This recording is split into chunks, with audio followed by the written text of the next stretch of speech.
it is sometimes amazing that we haven't experienced more inflation than we have.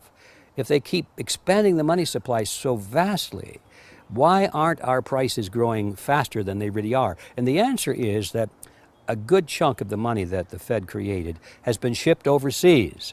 I remember early in my research, I heard this expression that the Americans have exported their inflation. I thought, what is that? How can you export your inflation? Put it in a box and send it out? What do you do?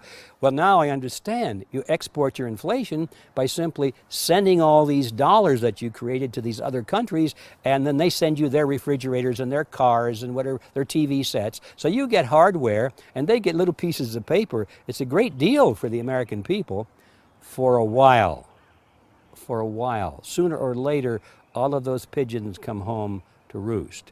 When the time comes, as it looks like it's now coming, when the rest of the world is saying, we don't want to play this game anymore, Uncle Sam's dollars are just becoming worthless, there are too many of them, we've got to find something else other than American dollars, then those dollars start to come back to America. People say, we don't want them anymore, what do we do with them? Once this revs up, and we've got this little trickle of money coming back that we previously exported, once it becomes a flood and it starts to rush back, now we are getting our former exported inflation brought back to us, and then we'll see the quantity of money inside the United States grow much more rapidly even than the Federal Reserve can create it, because we're getting a previous money back.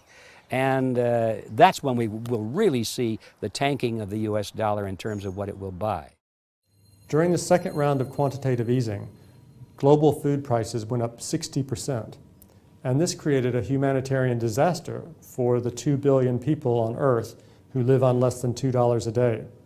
These people were hungry to start with, they became hungrier, and some of them started overthrowing their governments in North Africa and around the Middle East.